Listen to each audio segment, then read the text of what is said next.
bajo un periodo de estrés muy grande en Japón. Empezaba a trabajar a las 3 de la mañana para que aquí fuera a la 1 de la tarde y terminaba más o menos a las 10 de la mañana. Y era todos los días. Al principio no me sentía muy agotado, la verdad. O sea, sí duré como unos 3, 4 meses bien, pero como a los 5 o 6 tuve un episodio de distensión en el colon, que es como pues sientes como si algo estuviera estirándose en tu cuerpo. Y fue donde me empecé a dar cuenta que que me estaba sucediendo algo, ¿no? Empecé también a escuchar más a mi cuerpo. La verdad es que no le bajé mucho, lo seguí haciendo y al final me volví a dar otra vez. Todo ese tiempo del startup yo la verdad es que me desgastaba mucho. Y cuando estábamos en Estados Unidos pues nos quedábamos muchas horas y ya estaba harto. Y recuerdo que golpeé a mi hijo y entonces cuando lo lastimé fue uno de los errores más grandes que cometí, pero eso me hizo darme cuenta de a qué punto estaba llegando con mis actitudes, con mi forma de ser. Suscríbete. Bienvenidos o bienvenidas a Sin Velo de Construyendo el Fracaso o el Ridículo. El día de hoy tengo frente a mí a Julián Ceballos, que yo definiría con un perfil muy multidisciplinario y ahorita vamos a explorar por qué. Ingeniero, emprendedor y yo también diría ya creador de contenido. Gracias por prestarnos también este espacio en el que hoy estamos grabando. Julián, cuando te preguntan a ti qué haces, a qué te dedicas, ¿cuál es la respuesta que das tú? Pues el primero es que soy ingeniero, ¿no? O sea, soy ingeniero de software. Sin embargo, también soy emprendedor y recientemente justamente empecé a hacer contenido de internet y pues no sé qué soy, la verdad. O sea, me costó mucho trabajo llegar a esa conclusión y me sigue costando trabajo porque creo que antes que me había definido sentía que eso me delimitaba mucho a lo que hacía, ¿no? A mi campo de acción. Entonces, creo que ahorita trato de no definirme, pero si me preguntas, soy creo que esas tres cosas. Y también soy papá y también soy esposo.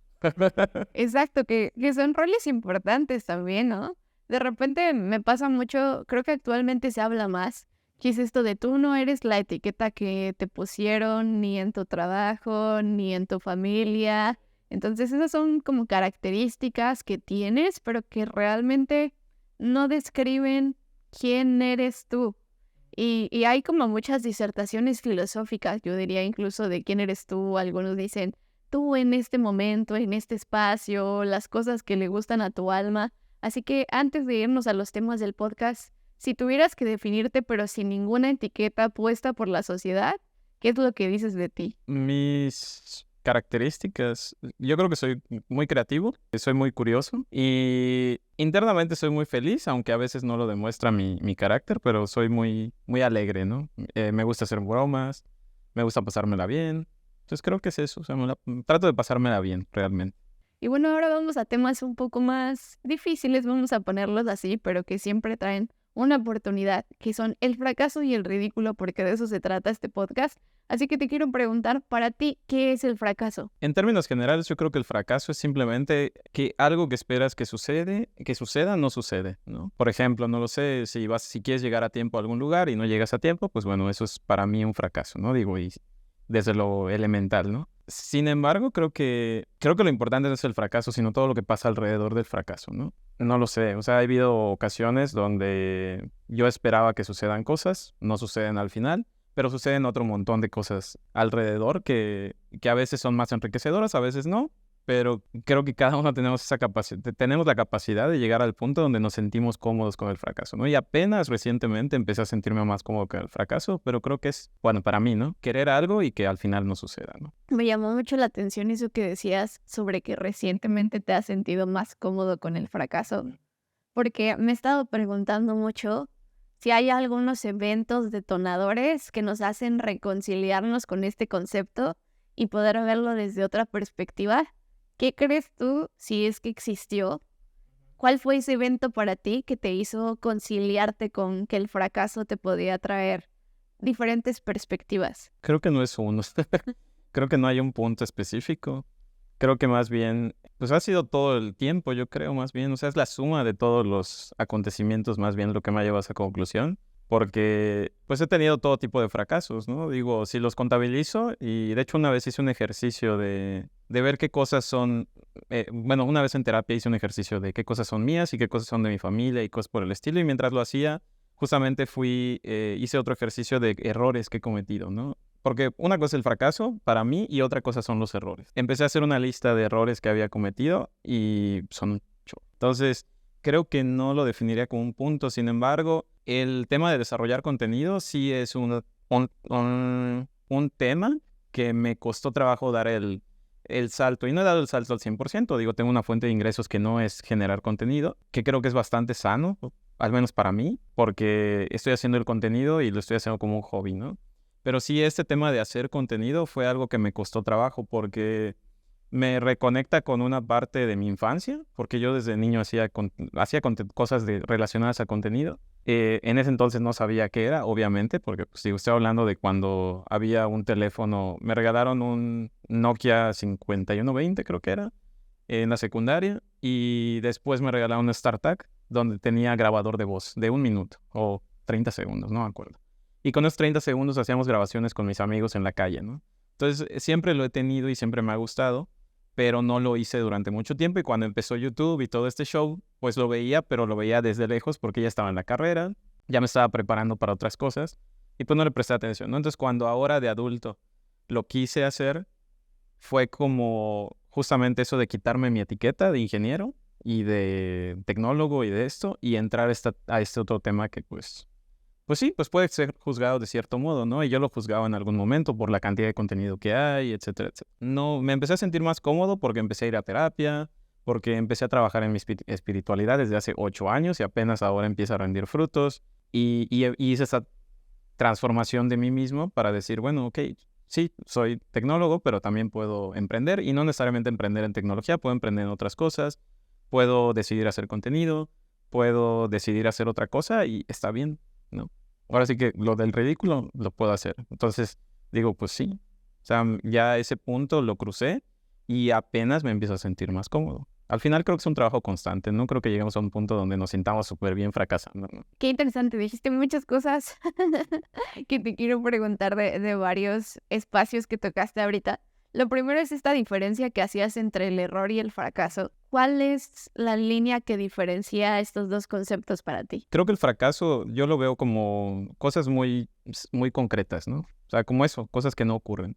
Pero los errores conllevan un conjunto de consecuencias, más bien. Esa es para mí la distinción. Puedes fracasar y no hay problema, pero en los errores sí hay consecuencias y puede haber consecuencias muy grandes. Y eso, al menos yo lo empecé a distinguir porque estuve bajo un periodo de estrés muy grande en Japón en 2020 y recuerdo que golpeé a mi hijo. Y entonces cuando lo lastimé, fue uno de los errores más grandes que cometí, pero eso me hizo darme cuenta de a qué punto estaba llegando con mis actitudes, con mi forma de ser, etcétera. Y cosas que yo de niño me había prometido que no iba a hacer, porque pues me pasó un episodio similar, pero lo acabé cometiendo, ¿no? Entonces, y eso trae consecuencias. O sea, entendí en ese preciso momento que aunque pidiera disculpas, aunque cambiara mi actitud completa, porque ese día literal cambié una actitud importante en mí, pero aún así hay consecuencias. Y entonces cada vez que cometo algo grave, veo que hay consecuencias. Entonces, esos son los errores. O sea, los errores traen consecuencias. Los fracasos no necesariamente traen una consecuencia. Llegar tarde, digo, sí, puede ser que hayas quedado mal y lo que sea, pero no es una consecuencia tan grave, ¿no? Pero sí hay cosas que como seres humanos cometemos y sí nos generan una consecuencia que incluso puede ser a muy largo plazo. Y me queda muy claro porque en el tema de emprendimiento, cuando yo empecé en emprendimiento, todo era fondo perdido. O sea, todo era fondo perdido. No había necesidad de devolver el capital. O sea, literal, sabías que lo podías ir quemando y nadie te iba a decir nada, ¿no? Entonces, cuando hablamos de fracaso en emprendimientos, se toma muy a la ligera. Y por eso es que yo veo fracaso como una cosa y errores como otra cosa completamente diferentes. Me voy a detener un momento en este episodio que decías en Japón, porque además sé que eso te agarró en medio de la pandemia. Ese fue un fracaso. Teníamos un plan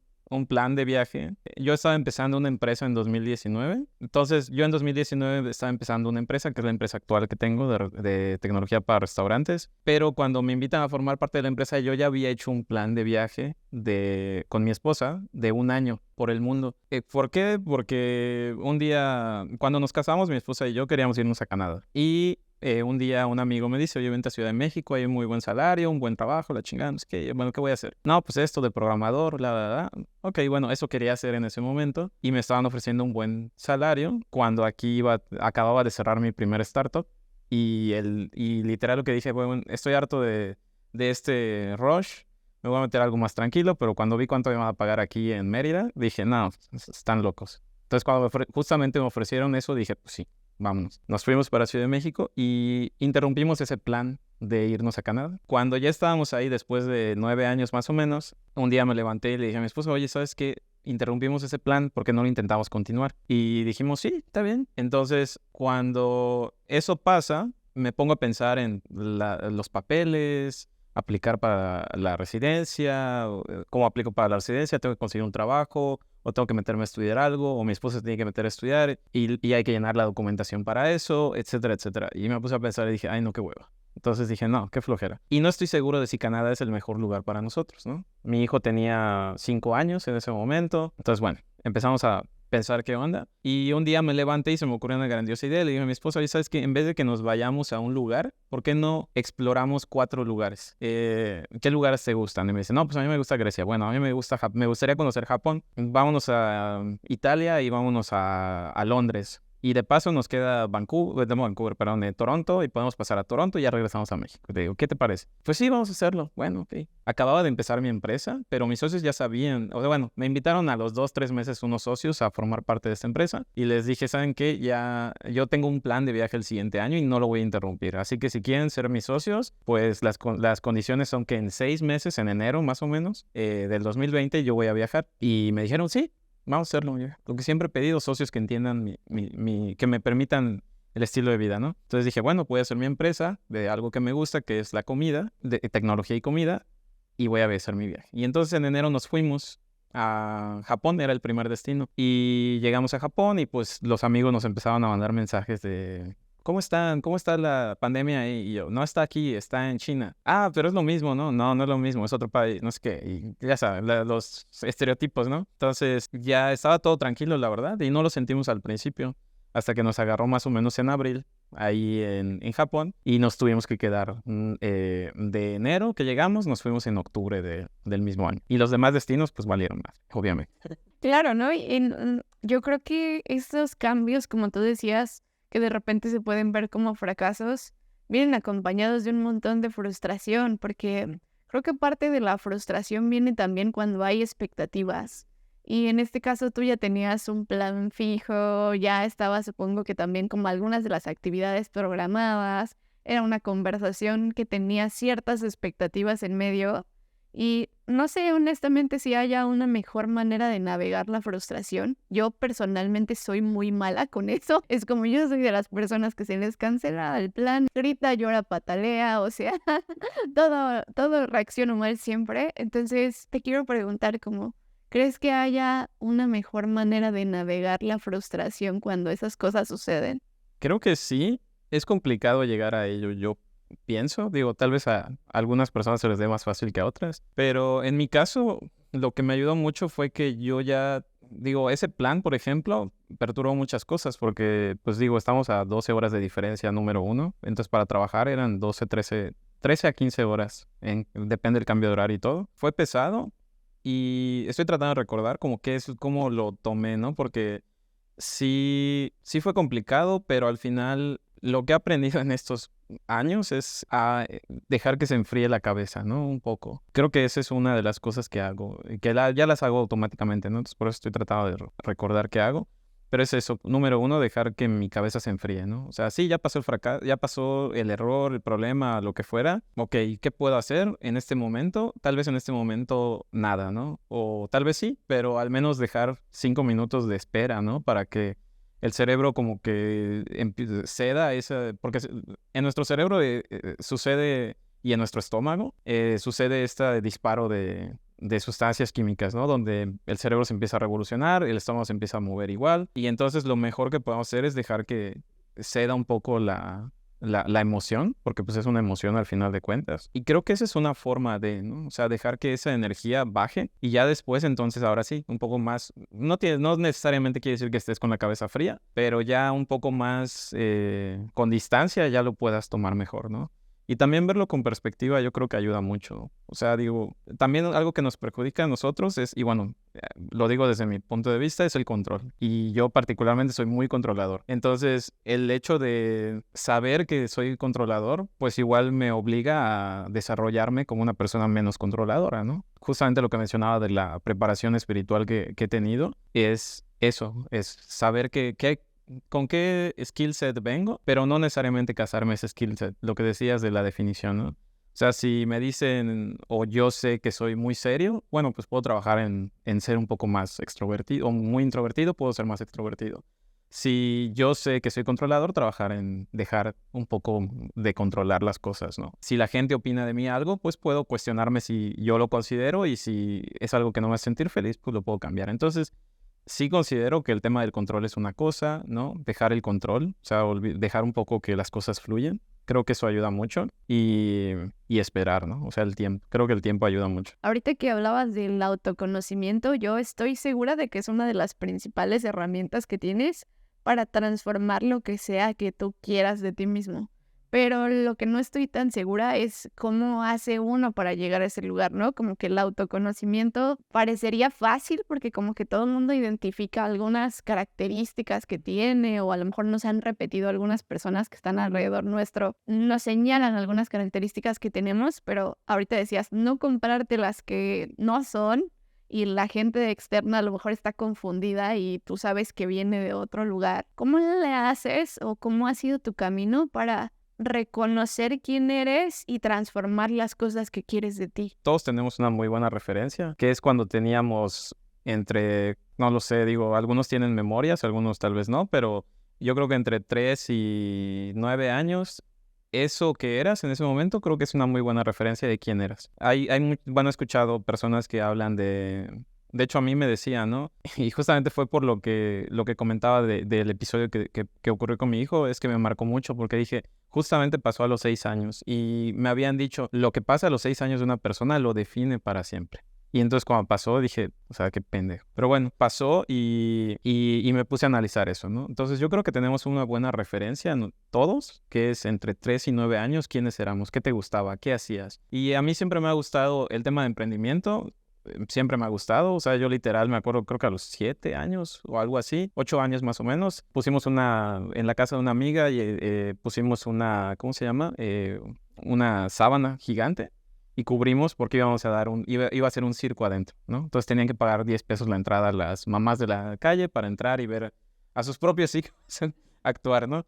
Entonces, el emprendimiento siempre me ha gustado desde muy chiquito. Una vez hice shampoos y los llevé para vender. Pues nadie me compró nada, pero bueno, lo hice. Me gustaba trabajar. Entonces, eso siempre, o sea, yo lo tengo como... Yo no sabía que lo tenía, pero cuando me empecé a recordar, dije, oye, sí es cierto, sí, yo he hecho esto, yo he hecho lo otro, bla, bla. Me gustaba el entretenimiento, ¿no? Que es lo que te decía de esto de entretener. Me gustaba también, ¿no? Sin embargo, pues también me gustaba la tecnología. O sea, me acuerdo una vez de desarmarme una porquería que me di toques al final de cuentas, pero me gustaba jugar con eso, ¿no? Y yo creo que tenemos esa referencia de quiénes somos. Y luego viene terapia, es algo que yo muchos años no tomé terapia y cuando la empecé a tomar empecé a conocerme mejor, porque primero cuando mi hijo nació, yo empecé a ir a Cábala, que es una cosa esotérica, algunos le llaman, es una herramienta al final de cuentas, ¿no? Entonces eso me ayudó a entender un poco a mí,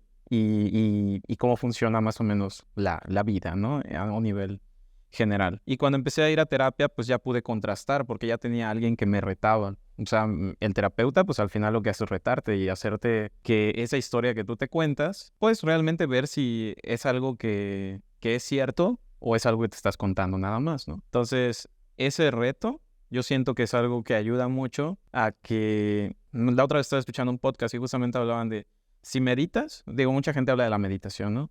Pero si meditas, pues eres tú mismo hablando contigo, ¿no?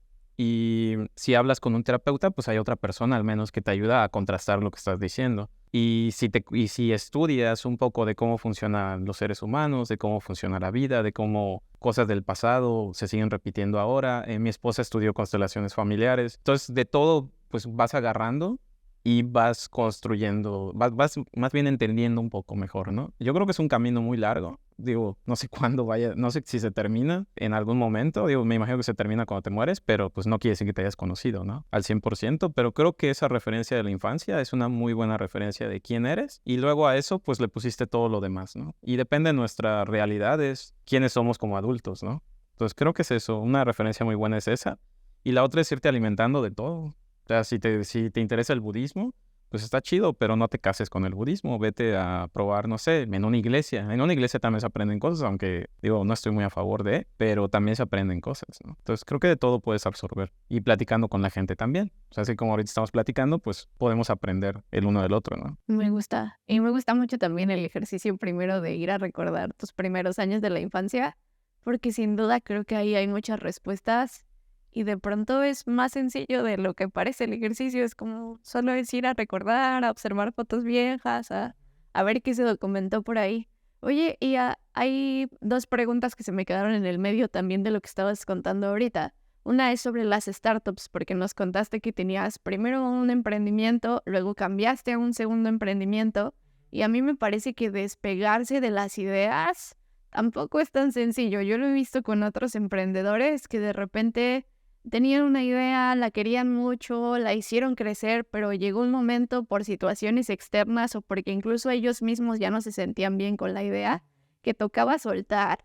Y he visto pues diferentes tipos de personalidades resolver ese problema y algunos se aferran muchísimo a la idea. ¿Cómo fue para ti soltar ese primer emprendimiento, lanzarte al segundo?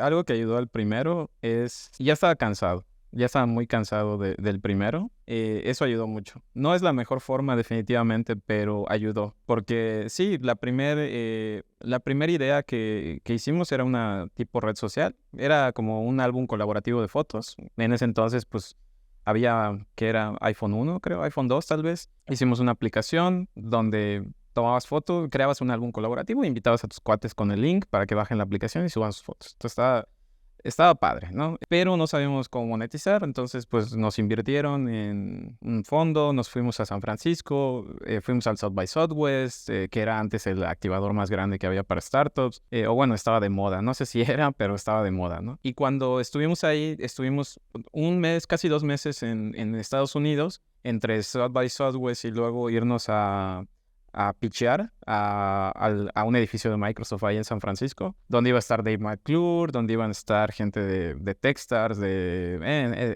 X fondos de inversión. Y pues bueno, nos tocó pitchar, pero justamente antes de pitchar nos quemábamos muchas horas. O sea, todo ese tiempo de la startup yo la verdad es que me desgastaba mucho, ¿no? Porque pues habíamos 2 programadores. En un principio habíamos 3, porque uno configuraba el servidor, otro hacía el móvil y otro hacía la web, ¿no? Porque además se nos ocurrió hacer web, móvil y todo el rollo, ¿no? Entonces éramos 3, luego se fue uno, luego nos quedamos 2, luego ya me quedé solo, luego teníamos todo el desarrollo. Y cuando estábamos en Estados Unidos, pues nos quedábamos muchas horas, más que mi socio. Hola Rich, te mando un saludo.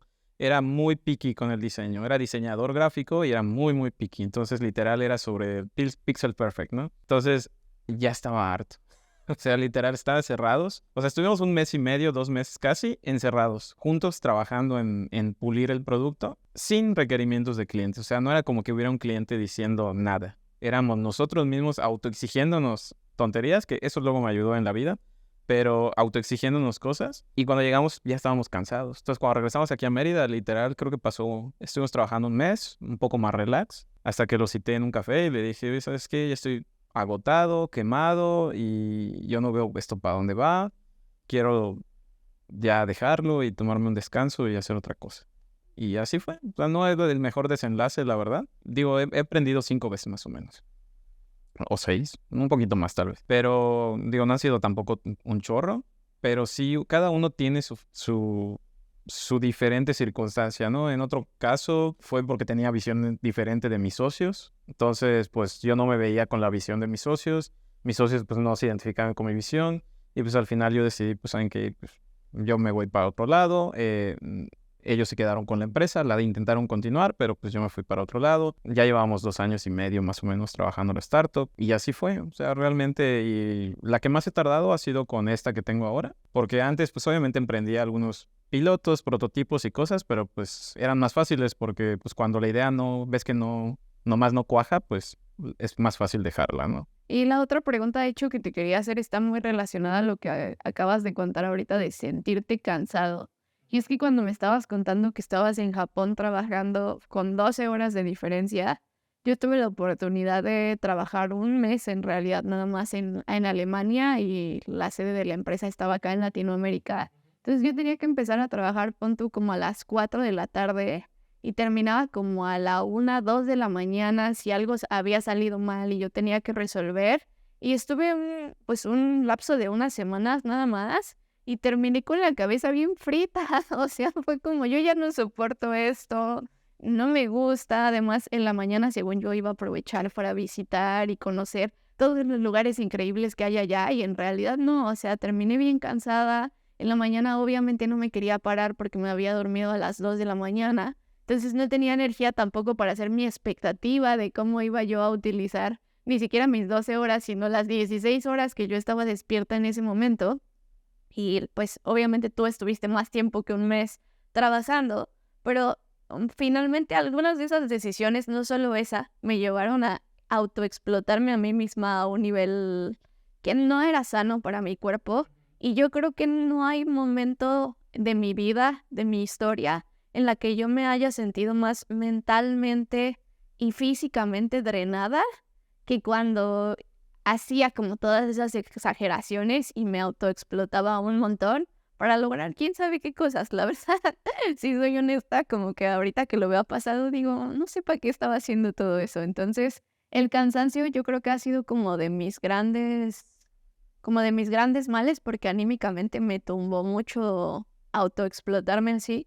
Y ahorita que me lo estabas contando tú también dije, ¿has sentido como este burnout? ¿Fue fácil para ti lidiar con los, pues en este caso es algo muy tangible, los horarios eran, yo creo que muy difíciles en ese momento? ¿Cómo le haces para mantener equilibrio? Pues empezaba a trabajar a las 3 de la mañana para que aquí fuera la 1 de la tarde y terminaba más o menos a las 10 de la mañana, por ejemplo, cuando estaba en Japón. Y era todos los días.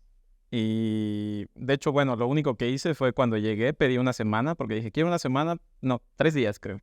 Soy demasiado malo tomando, bueno, ya no soy tan malo, era muy malo. Creo que de un par de años para acá mejoré, pero era muy malo en ese momento. Y literal pedí 3 días y dije, ya después de 3 días ya estoy fresco para seguir la chamba. Y entonces, literal, o sea, me levantaba a las 3 o sea, me acuerdo que iba, me metía al ofuro. Eso fue algo que me ayudó. El ofuro me ayudó mucho, la verdad. El baño japonés me ayudó mucho a bajarle un poco a mi acelere. Justamente en Japón aprendí a comer, a dormir, a bañarme y a disfrutar del tiempo libre. O sea, literal, eso aprendí ahí. Aún que mi cuerpo seguro debe pensar lo contrario, ¿no? Pero, pero sí aprendí esas cosas que, pues, digo, suena tonto, ¿no?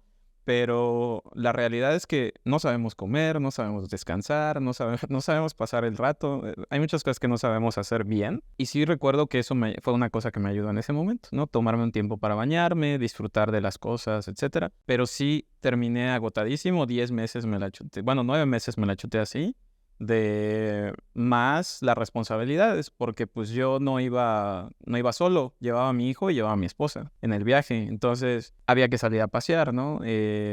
Digo, no era obligatorio, porque pues mi esposa es bastante comprensible, pero sí, pues también me autoexigía en esa parte, ¿no? Pues terminé, son las 10 de la mañana o 12 de la mañana, vamos a pasear ahora sí. Y regresábamos como a las 7 de la noche y ya como a las 9 más o menos me iba a dormir, 10, y me levantaba otra vez a las 3. Entonces, al principio no me sentía muy agotado, la verdad. O sea, sí duré como unos 3, 4 meses bien, pero como a los 5 o 6 tuve un episodio ¿cómo se llama? Distensión en el colon, que es como pues sientes como si algo estuviera estirándose en tu cuerpo, básicamente, ¿no? Como un cólico, vamos a suponer. Digo, nunca he sentido así. Bueno, sí he sentido un cólico, pero más o menos. Es un poco más fuerte, la verdad. Pero tuve un problema. Estaba jugando con mi hijo, me golpeó en la espalda en un punto donde pues, mis nervios están... De hecho, mis nervios no los he atendido. Siento que están hechos un relajo. Entonces me pegó como en un nervio y me causó que se me disparara ese problema, que ya lo traía obviamente, pero pues fue como ese esfuerzo físico que causó ese problema.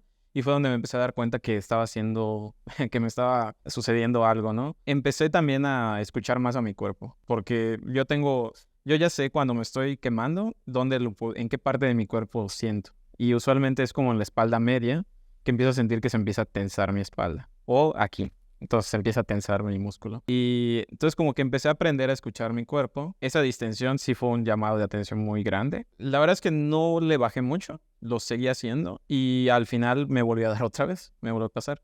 Cuando regresamos aquí lo empecé a atender y empecé a comer mejor, empecé a dormir mejor, pero la verdad es que no sé si puedo dar un consejo al respecto. Yo creo que lo único es...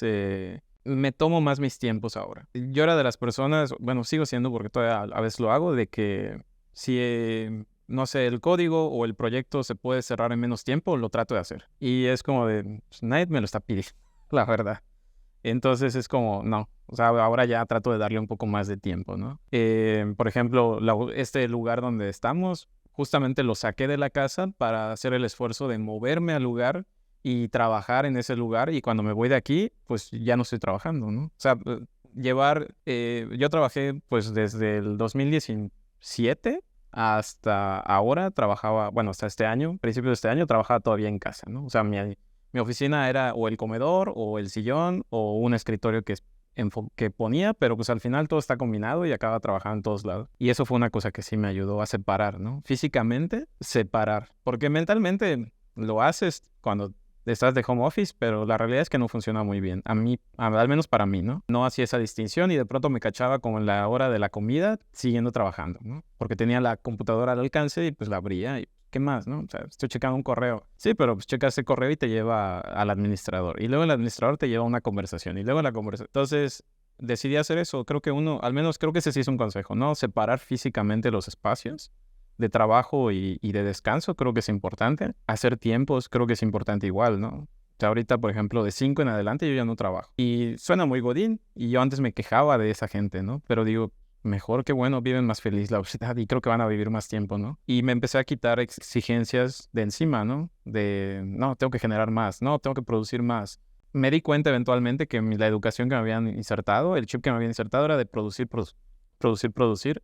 Y se me olvidó descansar, se me olvidó muchas cosas que son relevantes. O sea, algo que platicamos el fin de semana, que era, pues, o sea, antes los filósofos tenían tiempo de pensar en sí mismos porque tenían el tiempo, ¿no? No es porque fueran unos genios, simplemente tenían el tiempo. Bueno, sí son genios, pero tenían el tiempo, ¿no? Que es ya una parte importante de descubrirse. Entonces, creo que tiempo y separar físicamente los espacios creo que puede ayudar, ¿no? Te quiero contar, de hecho, que a mí me pasó igual. En el momento en el que saqué mi espacio de trabajo de mi casa, que fue literalmente llevarlo a otro lugar, a otro departamento en este caso, fue lo que me ayudó, pero oye, la separación mental yo creo que no funciona, honestamente, creo que el espacio físico es lo mejor. Y ahorita decías una cosa muy curiosa también, que es aprender a dormir bien, aprender a comer bien, aprender a hacer estas cosas que parecen básicas de la vida y que las sabemos porque las hacemos todos los días, pero eso no significa que las estemos haciendo bien. Yo me acuerdo que en algún momento tomé un curso sobre la voz, porque al inicio me decían que mi voz sonaba como que estaba llorando todo el tiempo. Y lo primero que te enseñan ahí es a respirar. Y tú dices, yo sé respirar, o sea, desde que nací aprendí a respirar, como que voy a aprender de eso.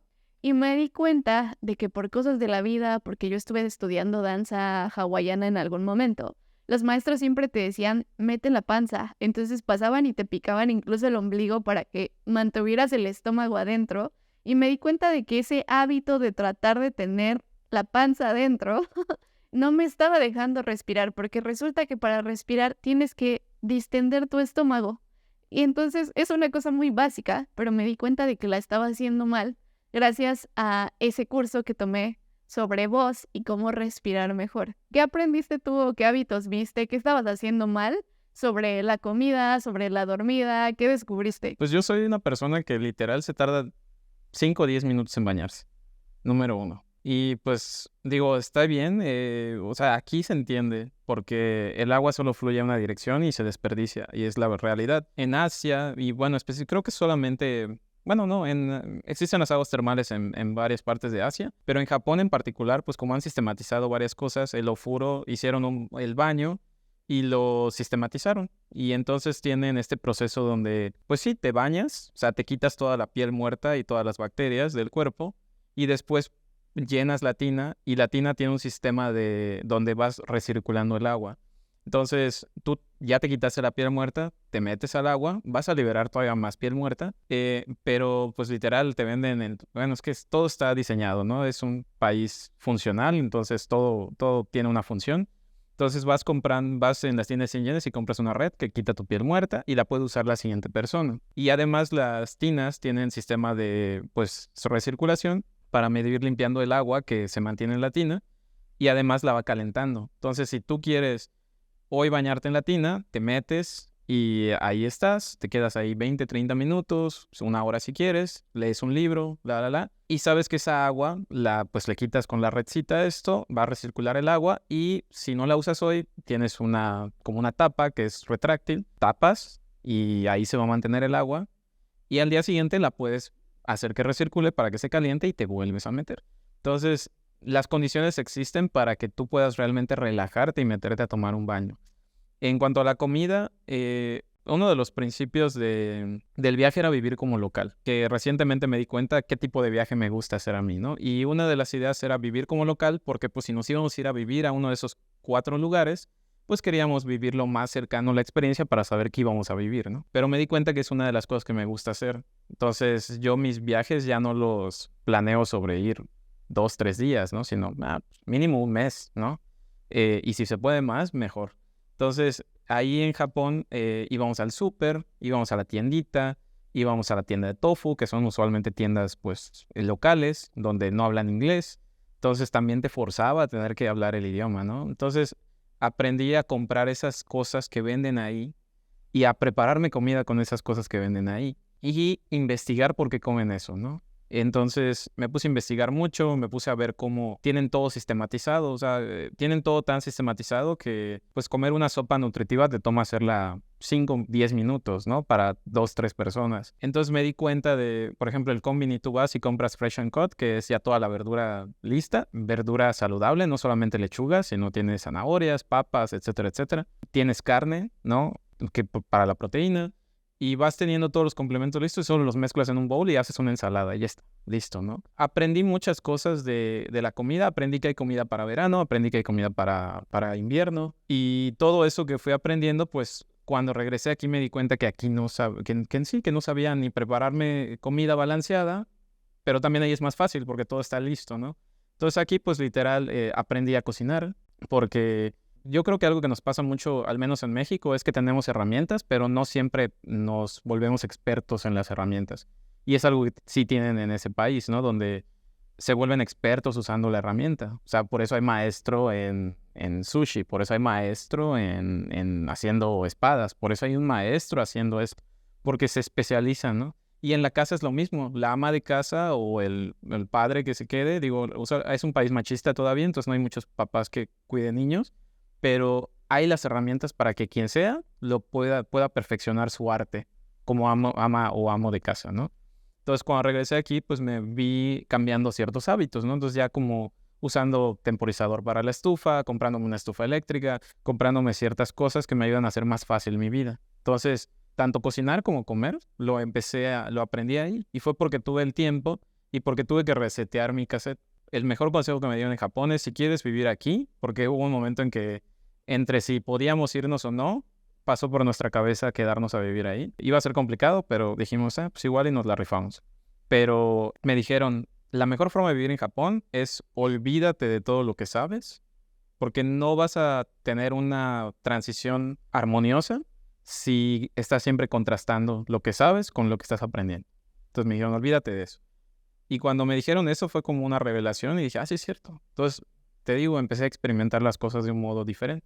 No necesariamente por conocimiento, sino por lo que empecé a ver, lo que empecé a entender, etcétera, etcétera, ¿no? Entonces a eso me refiero con que aprendí otra vez a comer, a cocinar, a bañarme, a pasar el rato. Ahí hay algo que hacen mucha gente, incluso gente joven, que notan cuando transicionan las etapas de una planta, por ejemplo, ¿no? O sea, tú puedes ver a un chavito en la calle y tiene su teléfono y está tomándole foto a las hojas. Y lo que está haciendo es documentando el proceso de un árbol. No sé si sabías, pero el árbol de Sakura que tarda un año en desarrollarse, ¿no? Y es un suceso cuando se desarrolla porque es un ejemplo de lo complicado que es llegar a florecer, ¿no? Es como una analogía de la vida, ¿no?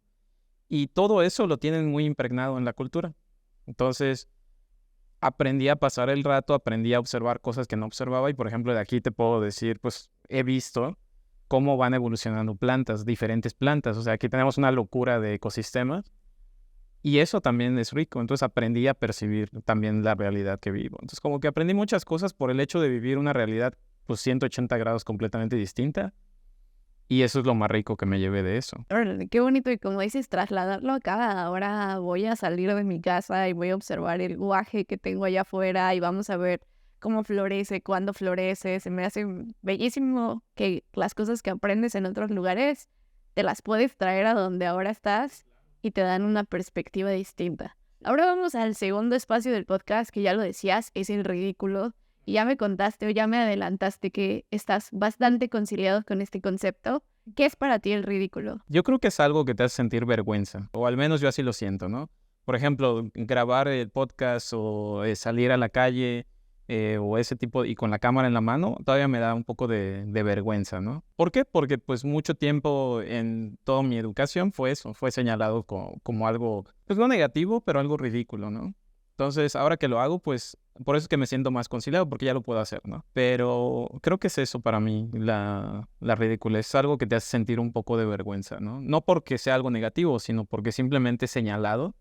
Y pues nadie quiere ser pues apuntado con todos los dedos, ¿no? Entonces creo que para mí eso es. Y se me hace muy interesante también cómo diste este salto, porque yo conozco de repente muchas personas que vienen justo del lado de ingenierías, tengo muchos amigos que estudiaron eso, que justamente cuando les digo que yo estudié comunicación, como que de repente se siente primero incómodo decir que uno estudió comunicación en un círculo de ingenieros y ya temes así como todos los juicios que se te van a venir enfrente. Yo casi que sumo mis manitas de box así de no, pero yo también trabajé en tecnología, lo que quieras, puedo hablar contigo o sostener una conversación de cualquier nivel. Pero el hecho de que yo me sienta así viene de, como tú dices, de que has sido señalado varias veces en otros espacios como de, ya dijiste que estudias comunicación, entonces de por sí ya voy a tratarte como con cierta distancia, incluso ya no me interesa hablar contigo. O sea, como que de repente vienen todos estos prejuicios y yo he visto muchos de ellos que tienen como esta alma de creadores de contenido que les gusta compartir cosas,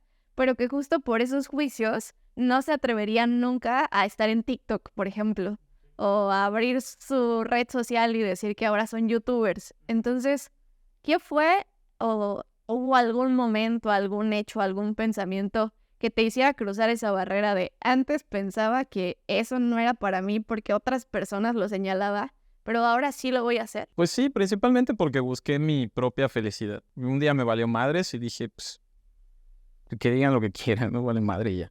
Entonces creo que ese fue el salto, ¿no? Pero sí, digo, yo igual lo hacía, ¿no? O lo hago tal vez en ciertas cosas. Por ejemplo, de TikTok todavía no termina de cuajar en mi cabeza, ¿no? Pero le veo un valor a eso al menos, ¿no? Ya di como un paso, ya estoy un paso más cerca, ¿no? De aceptarlo. Creo que el punto fue ese, ¿no? Dije, quiero hacer esto.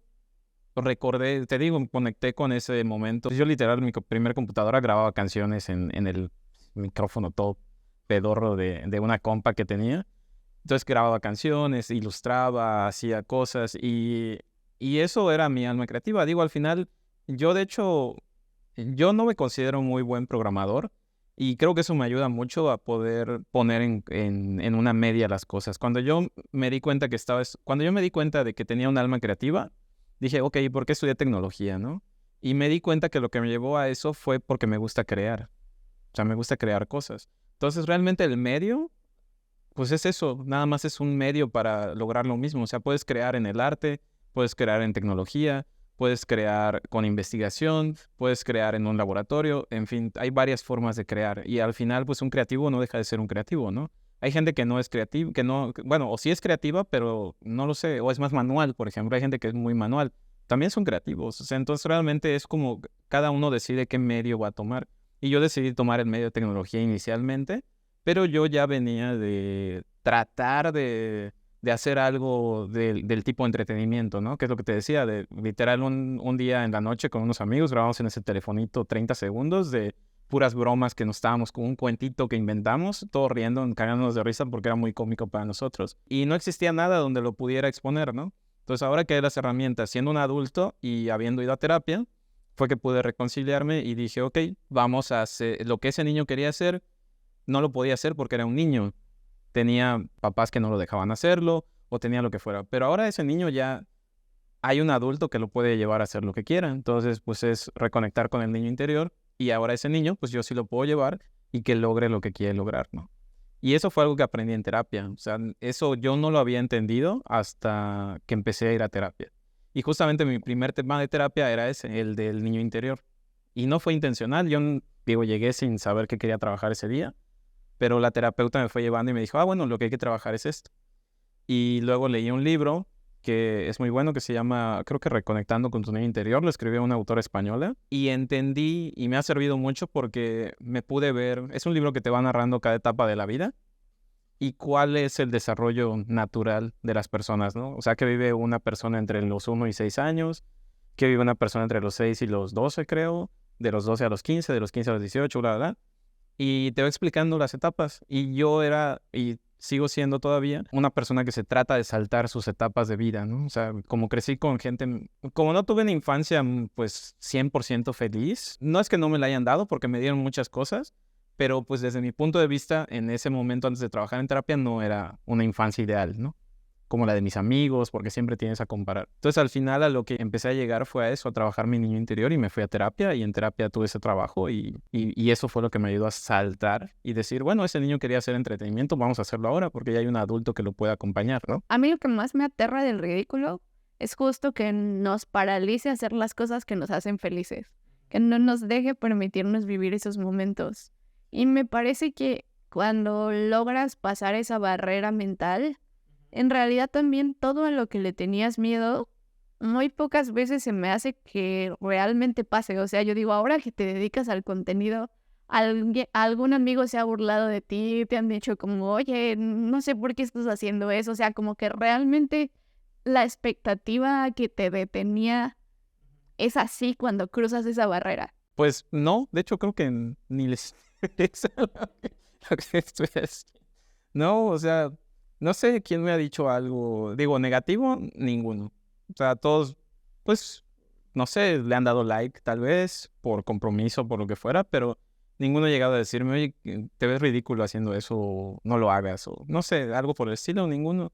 Y de hecho me he llevado más, digo, todavía estoy empezando y es chiquito el canal, pero la realidad es que tuve muchas complicaciones en hacer el contenido porque justamente por los, ¿cómo se podría decir? Los paradigmas que traigo, ¿no? De mi vida y todo, pues eso es lo que me limitaba, ¿no? Digo, definitivamente sé que lo que no quiero hacer es challenge, ¿no? O sea, eso no me interesa, me da hueva a planear todo ese tipo de contenido. Quiero compartir algo donde pueda compartir el mucho poco conocimiento que tengo de lo que he vivido en mi vida, ¿no? Y que a mí me ha ayudado y pues ver si a alguien más le sirve, ¿no? Entonces, eso es lo que yo quería hacer principalmente. También me interesa mucho la cultura, o sea, la cultura en general me interesa mucho. Tuve este viaje que me ayudó un chorro a ver otra cultura y a contrastar la mía. Y entonces y me di cuenta cómo la cultura sí fortalece a un país, ¿no? Entonces, todos esos elementos, pues al final los fui combinando y dije, ok, ¿qué voy a hacer? Y me puse a hacer algunos ejercicios, que es lo que tengo ahora, y los empecé a publicar. Y la realidad es que haciendo eso, o sea, me han publicado gente de, qué bonito que grabes, literal tengo una toma de 1 minuto, no, de 20 segundos, grabando unas hojas que se están moviendo, ¿no?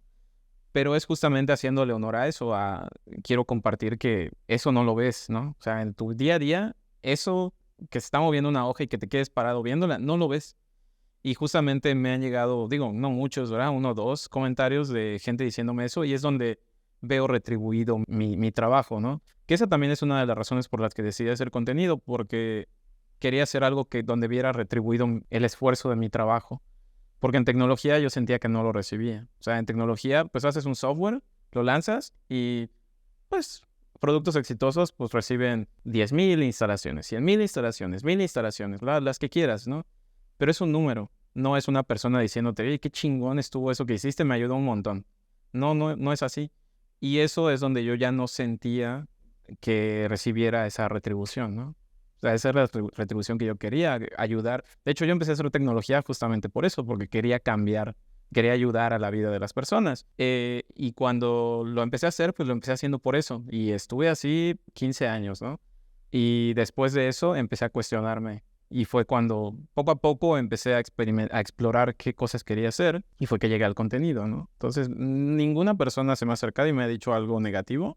Al contrario, he recibido algunos comentarios positivos del trabajo que estoy haciendo y eso también es gasolina para seguir adelante, ¿no? Entonces, sí, yo creo que definitivamente nos inventamos una historia que al final muchas veces no es real. Al final creo que también siempre ubicamos al ridículo como algo de fuera, pero en realidad te das cuenta, creo, cuando lo cruzas que a nadie le importas tanto y segundo que en realidad era tu cabeza diciéndote a ti mismo que no era una buena idea, porque en realidad como que los otros me parece que en algunos puntos pueden ser una excusa.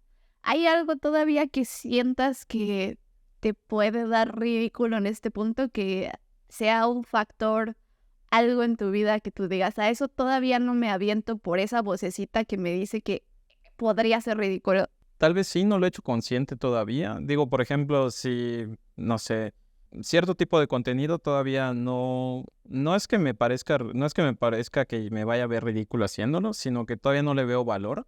Y por eso digo, bueno, tal vez ese contenido no lo haga yo, ¿no? Y está bien también, o sea, porque algo que me he estado esforzando mucho, la realidad, porque justamente lo que decías, ¿no? Esa vocecita que nos dice es parte de lo que estudié en espiritualidad, esa vocecita. Entender quién es esa vocecita y qué es esa vocecita. Y puedo identificar cuándo es esa vocecita y cuándo soy yo realmente el que lo quiere hacer, ¿no? Digo, no siempre, ¿verdad? Ojalá. Yo creo que ya no estaría aquí. Pero esa vocecita ya la logré medio identificar, ¿no? Entonces, si no doy el brinco para hacer algo, más bien lo empiezo a tratar de desmenuzar en diferentes factores. Y uno, pues, es el valor, ¿no? El valor que eso pueda tener. Y también si yo tengo las habilidades para hacerlo, ¿no? Porque digo, definitivamente en algún momento me gustaría probar a hacer algo cómico, pero sé que no tengo los skills ahorita, entonces tal vez los tenga que desarrollar si lo quisiera realmente hacer, ¿no? Pero ahorita con lo que estoy haciendo, la verdad es que estoy muy feliz, entonces también es, ok, vamos a dejarlo para después y ahorita más bien me voy a enfocar en esto. Y también que haciendo contenido, algo que igual me detiene mucho es hacerme consciente de si soy yo el que lo quiere o lo estoy haciendo con tal de satisfacer, pues no lo sé, por ejemplo, el crecimiento en número de personas que ven el canal, personas que se suscriben, YouTube te está entregando métricas a cada rato, entonces pues obviamente mi propio sistema operativo es, pues si tengo un indicador, pues puedo superar ese indicador, ¿no? O sea, no puedes mejorar algo que no está siendo medido, entonces como ya tengo ese chip y digo, ok, ¿cómo puedo mejorar esa métrica? Y me dice, espérate, o sea, ¿por qué estás haciendo esto? ¿Es un trabajo o es tu hobby? Y entonces es donde empiezo a hacer la distinción. Entonces, más que el ridículo, ahorita, yo creo que lo que me está deteniendo es ese tema de no ser inconsciente en la producción del contenido. Porque si llego a un punto donde me vuelvo inconsciente, voy a estar haciendo cosas que tal vez eventualmente ya no me voy a sentir contento haciendo. Entonces trato de hacerme consciente de qué hago y qué no. Pero tal cual por el ridículo, creo que no. Ahorita creo que no siento algo que me cause ridículo. Tuve un show muy padre en Japón, una experiencia con mi hijo, que nos invitaron, creo que eso sí me daba vergüenza, pudor y un montón de cosas que era que nos invitaron a un onsen y meses antes habíamos tenido una plática con unas amigas de su experiencia en el onsen, ¿no? El onsen es el baño público en Japón, donde todos se bañan desnudos, ¿no? Hay tinas y todos se meten a bañar y pues todos se ven lo que se tengan que ver, ¿no? Nos estaban contando esas dos amigas sus experiencias del onsen y que les daba pena y qué tipos de onsen hay, porque hay onsenes donde te puedes ir con toda la familia y literal pues tu suegra te va a ver desnuda, en fin, se ve una locura, pero bueno, nos estaban contando esas experiencias y bueno, yo empecé a tirar así como chistecitos al respecto, ¿no? Porque pues yo no me imaginé que en algún momento lo iba a hacer. Entonces me puse a contar chistes. Y mi hijo estaba sentado jugando un videojuego y la fregada, ¿no? En un Starbucks estábamos.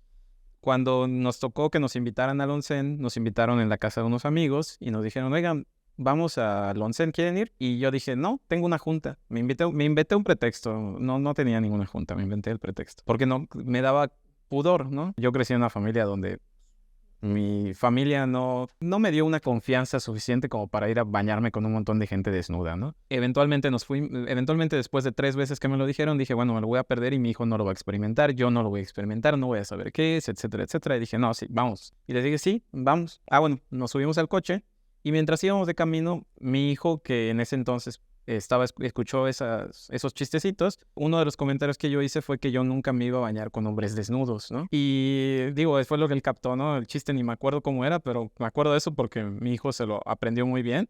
Y mientras íbamos en el coche con los otros 3 personajes, lo suelta. O sea, me pregunta, ¿dónde vamos? No, pues vamos al onsen. ¿Qué es el onsen? El baño público. Ah, pero tú dijiste que no nos íbamos a bañar con otros hombres, que nunca te ibas a bañar con hombres. Y yo, ching. Y eran 2 mexicanos que iban con nosotros, ¿no? Entonces, el chiste duró, pues sí, de 5 minutos, literal. O sea, se fue cagando de risa. Luego el japonés que iba con nosotros preguntó qué había pasado, le contaron la experiencia, se fue riendo también. Pero duró el chiste 5 minutos. Y yo, pues, todas mis preconcepciones eran, pues, aquí, ¿qué pasaría si te ocurre algo así, no? El chiste va a durar años, ¿no? O sea, va a ser una broma larga. Y cada vez que puedan te la van a recordar y te van a ridiculizar y bla, bla.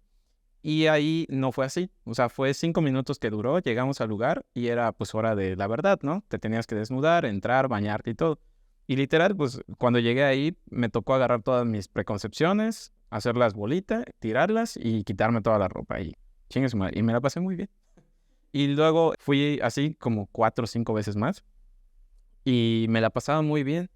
Y ya me hice, o sea, al menos mi desnudez, que era algo que me causaba shock, la trabajé un poco ahí, ¿no? Digo, estaba en un ambiente seguro, o sea, eso ayudó mucho, ¿no? Porque pues, no creo que lo haya trabajado igual si lo hubiera hecho aquí, ¿no? Porque, pues número uno, pues no hay lugares donde te puedas desnudar completamente en México por el mismo tema cultural, pero sí me ayudó y creo que fue una de las cosas más, donde sentí más vergüenza, ¿no?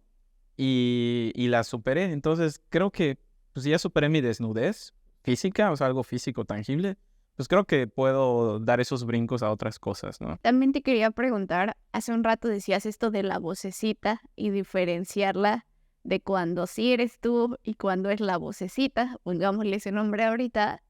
Se me hizo súper interesante porque creo que todos la tenemos, pero no sabría discrepar cuando se trata de la vocecita malvada y cuando se trata de la vocecita que sí soy yo, ambas soy yo. Y ahorita que hablabas de este camino espiritual que has recorrido, me preguntaba también qué herramientas tienes para identificar a la vocecita. En Cábala nos enseñan que nosotros somos el cuerpo y el alma son 2 cosas muy diferentes. O sea, el cuerpo es, bueno, Julián, por ejemplo, pues es esto que ves, ¿no? O sea, con lo que estás hablando, etcétera.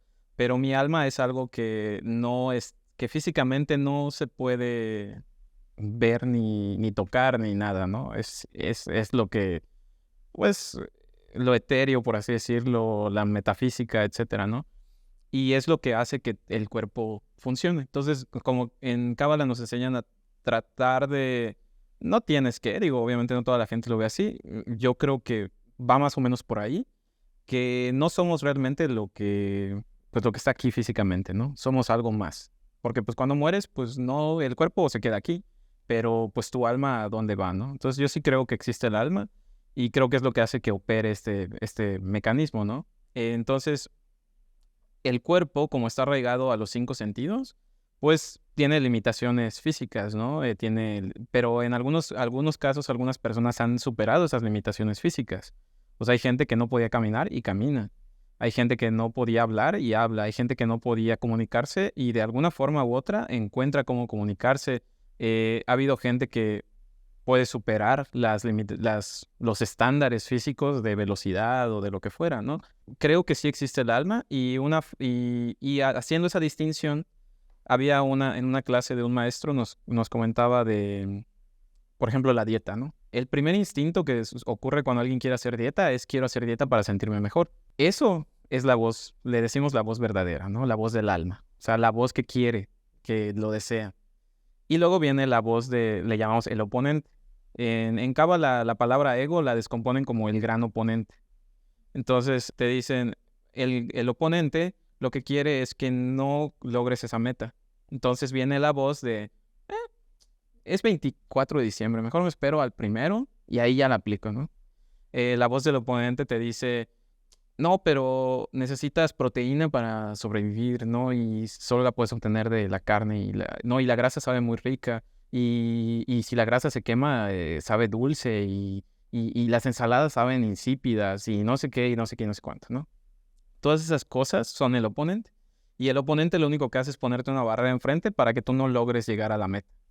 Entonces, si lo ves así, creo que es un poquito más fácil de entender cuándo eres tú y cuándo no eres tú. O sea, por así decirlo, existen dos tús dentro de ti mismo y uno es el que quiere y uno es el que no quiere. Y cuando no quiere, porque por ejemplo, no sé, puedes decir, si tu primer instinto en la calle cuando una persona se acerca a pedirte dinero es darle el dinero, pero luego aparece la voz de, no, pero ¿qué tal si se droga? No, ¿qué tal si no sé qué? No, ¿qué tal si no sé cuándo? Pues, ¿qué te importa, no? Digo, no le vas a ayudar, pero tampoco le vas a ayudar si lo dejas sin el dinero, ¿no? Entonces es, pues, ok, bueno, le voy a dar una moneda y ya, ¿no? Pero tu primer instinto, ¿cuál fue? Ahora, no es solamente eso, también viene la conciencia. La conciencia es el proceso de, ok, ya identificaste qué querías hacer.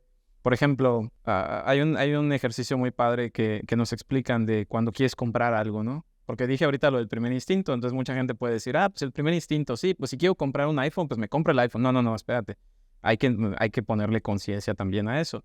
Entonces había un ejercicio muy padre donde decía, bueno, si yo me quiero comprar el iPhone, hay una cosa que se llama restricción, que funciona muy bien para todo en la vida. Entonces, ese concepto de restricción, junto con identificar esa vocecita, te va ayudando a ser más consciente de lo que vas a hacer. Entonces, sí, ya identificaste tu voz, pero también ponle resistencia, ¿no? O sea, sí quiero comprar el iPhone, pero ¿por qué quiero comprar el iPhone? ¿Porque me va a hacer sentir feliz? No, no funciona así, ¿no? La felicidad no se obtiene de eso. Entonces, el camino de tu vocecita diciendo que quiere hacer dieta a llegar a ese objetivo te va a causar felicidad, pero va a ser complicado. Entonces, el oponente trata de ponértelo y decir, no, oye, ¿y si mejor te haces una liposucción? Vas a bajar de peso, te vas a sentir mejor. Sí, pero pues es un camino muy cortito y te va a durar la felicidad muy poquito tiempo. Y, y en vez de ganar la batalla, la vas a perder porque pues vas a llegar muy rápido a la meta. Es como este tema de ahora de la inmediatez, ¿no? O sea, la inmediatez sí está padre, pero también causa muchos problemas, ¿no? Como estos disparos de dopamina y todo que sabemos que es como las drogas. O sea, te quieres sentir bien, te puedes meter un churro, pero ¿qué va a pasar después? ¿Cómo te vas a sentir? Entonces es lo mismo, el oponente pone esas barreras para que tú trates de encontrar los caminos fáciles y no tengas que hacer todo el trabajo que requiere llegar a ese punto. Entonces, ¿cómo lo puedes identificar? Pues creo que ese es un muy buen ejercicio, ¿no? Primero sabiendo que los cinco sentidos, lo que tú consideras, lo que entra en contacto con los cinco sentidos solo es una interfaz, pero tú no eres esa interfaz. Tú eres otra cosa mucho mayor que ni siquiera existe en este plano. Digo, si lo quiere creer obviamente la persona, ¿no? Pero al menos a mí me ha ayudado eso, a identificar esas dos vocecitas. Y luego la resistencia, saber que ese primer instinto, si viene de mi voz o viene del oponente. Porque pues sí, si te digo del primer instinto, pues voy a decir, pues siempre es mi voz verdadera, ¿no? Quiero comprar esa cámara, la compro, ¿no? Quiero comprar el iPhone, lo compro. Quiero comprar esto, pues estoy escuchando mi primer instinto, ¿no? Sí, sí, sí. Pero vamos a ponerle resistencia para que realmente detectes qué es lo que quieres obtener, ¿no? Porque pues todos los que queremos obtener realmente yo creo que es una plenitud, ¿no? O sea, sentirte pleno.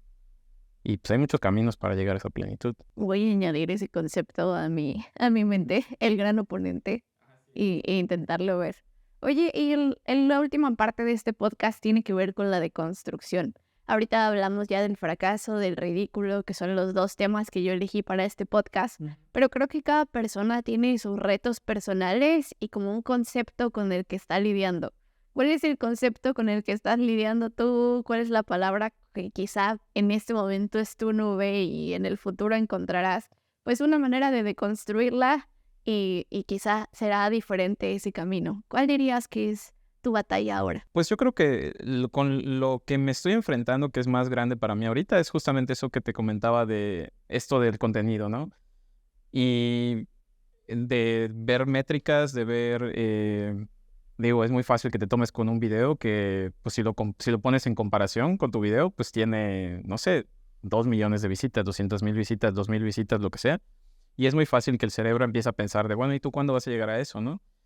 Entonces, justamente ponerme esa restricción, que es justamente lo que estaba platicando ahorita, esa restricción de, no, espérate, tal vez esa persona se dedica a eso, tal vez esa persona sí va y consigue patrocinios, tal vez esa persona hace otras cosas que tú no estás haciendo y que la pregunta es si las quieres hacer o no las quieres hacer. Y si no las quiero hacer en este momento, estoy bien. O sea, voy a crecer a mi ritmo y voy a crecer, pues, eventualmente cuando decida yo ir por patrocinadores o ir por esto, pues iré.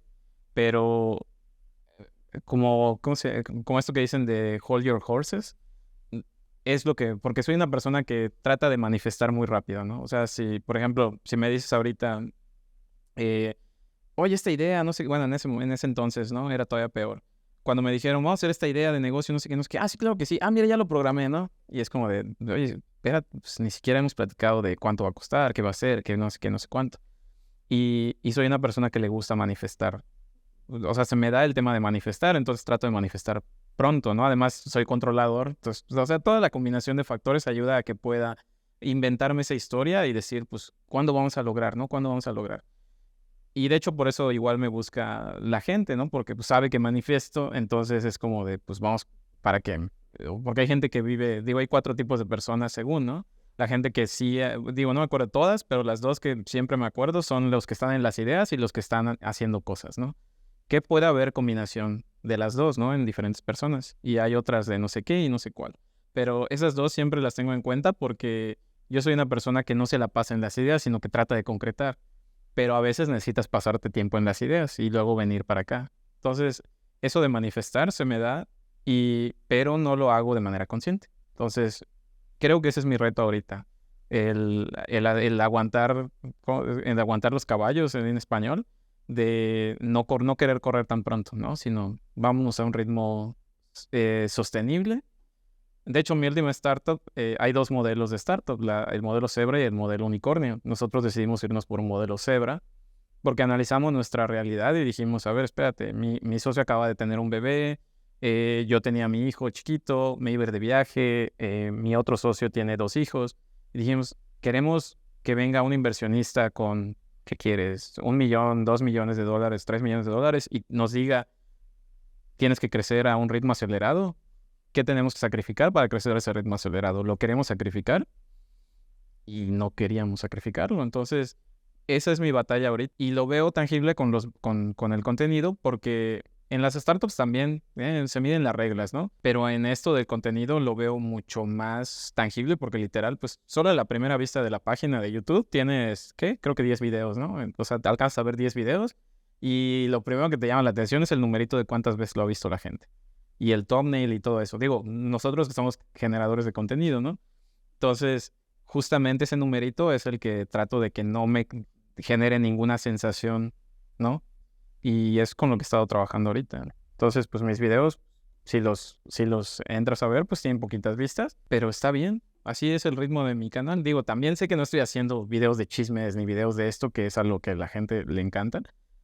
Pero poco a poco, a la gente que sí le interesa, lo irá detectando y viendo, ¿no? Pues cada cosa a su ritmo. Entonces, eso es con lo que lidio, con darle el tiempo a las cosas. Te entiendo perfecto porque creo que además quienes venimos del mundo de la tecnología como que siempre tuvimos esa frase presente o nos la dijeron en algún momento de lo que no se mide no se mejora. Y de pronto te la quieres llevar a todas las áreas de tu vida. Yo me acuerdo justo que uno de mis hobbies fue empezar a nadar. Y entonces tenía uno de estos relojes inteligentes que me marcaban cuánto nadaba, en cuánto tiempo nadaba. Y entonces yo, lo que no se mide no se mejora, voy a... Y yo, este es el único tiempo en el que tu mente de verdad no piensa en nada. Es el chance que yo tengo de hablar conmigo misma, de tener esta conversación, porque cuando estoy en el agua me es más fácil como apagar todos esos estímulos externos. Y dije, ¿qué hago yo con un reloj en este tiempo? O sea, muy bonito, muy bien si yo estuviera entrenando ahorita para la siguiente competencia, pero si no, de verdad tengo que vivir con esa presión todos los días y decidí que no. El tema de la competencia está cañón. O sea, nos enseñan a competir entre nosotros en vez de pues, que cada quien disfrute su proceso, ¿no? Y que cada quien llegue a su momento. Y también nos ayudan o más bien nos enseñan a competir contra nosotros mismos.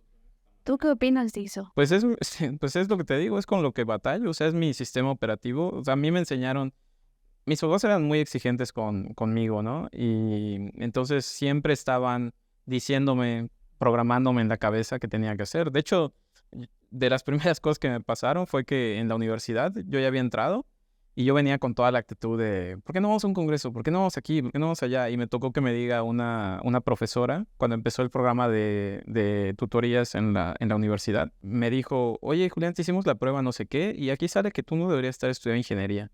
Y como me dijo eso, yo me quedé así como de, oh, le estoy cagando de algo, ¿no? Y eventualmente me di cuenta porque me lo dijo, ¿no? Digo, como te dije, yo no me considero el mejor programador y eso creo que me deja en un umbral bastante bueno donde puedo, pues, ni obsesionarme ni tampoco dejarlo a un lado, pero sí, justamente cuando me dijeron eso, yo dije, ¿cómo de que no? ¿No? Y me empecé a fletar en aprender mejor cómo programar, mejor en esto, porque ya traía todo eso en mi cabeza, ¿no?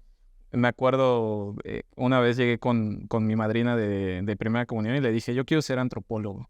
Y me dijo, y de hecho, parte de lo que hago de mi contenido tiene que ver un poquito con eso. Y le dije, quiero ser antropólogo. Y me dice, no, pero los antropólogos se mueren de hambre. Y no está muy lejos de la realidad, pero ahora que soy adulto descubrí que la antropología puede servir para N cosas. De hecho, muchos UX son antropólogos.